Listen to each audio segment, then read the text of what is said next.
Hi everyone, Miss Emily here from the Spout Springs Library. Hoping you're all doing well today. Today we've got two really simple crafts that you can make at home. Um, the first thing we're going to make is a rainbow craft. A lot of people around the world are using rainbows to say thank you to the people who can't work from home. These are people who work in places like Target and grocery stores and doctor's offices and hospitals. So you can make a rainbow of your own if you would like to show them thanks. There's many ways to make rainbows. You can color one with your crayons. You can make one with pieces of construction paper. And I'm going to show you one that you can make if you have some of this stuff at home. All right, so the first thing that we're going to need is a coffee filter, which looks like this. If you don't have a coffee filter in your home, you can use a piece of tissue paper. Just cut it into a circle so that it looks like this. So after you get your coffee filter, you can use your markers or maybe even some paints if you have them to decorate your coffee filter in a rainbow pattern or maybe just colors that you like. Here's one that I used. I used markers to color, and I just made different patterns and shapes on there. And you can do it however you would like to. All right, so after you've colored or painted on your coffee filter, we're going to wet this coffee filter so that we can make the colors bleed together so that it looks more like a sun catcher. All right, so here's the coffee filter that I've colored, and there's two good ways actually that you can make colors run with water. The first is if you have a spray bottle like this, and this just has plain water in there. So I'm going to take the lid off. And it's a little windy. We're going to go ahead and spray with water. If you have a spray bottle, you can just give it a good soaking with the water.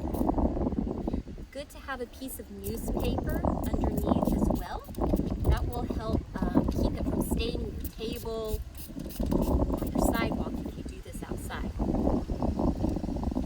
Alright, so even though the wind's blowing, you probably can see that the colors are starting to get together. So I'm going to spray just a little bit more water here. Alright. So there we can see the colors are starting to run together, make this really cool kind of tie-dye effect. So I'm going to put this aside and let it dry. So if you don't have a spray bottle at home, that's okay, because you can use either a washcloth or even your fingers to sprinkle some water onto your coffee filter. So here's another one that I have colored a rainbow kind of pattern on, and I've got some water here and a washcloth. So I'm going to dip the washcloth in the water and just kind of sprinkle it on like it's raining onto my coffee filter. Now if you do it this way, it's easy to put too much water on here so that the colors will all run off completely and you won't have anything left on your coffee filter. So be a little more gentle if that's the way that you decide to wet your coffee filter. All right, you can see that way our colors are starting to run very nicely as well. All right, so I'm gonna put this one to dry too. All right, so here our coffee filter has dried, and you can see it makes a really cool rainbow effect. And it doesn't take long for these to dry, so pretty quick, and you can cut your rainbow out. You can leave it like this actually if you would like to, or you can cut it. Got my scissors here, and I'm going to just cut down the center.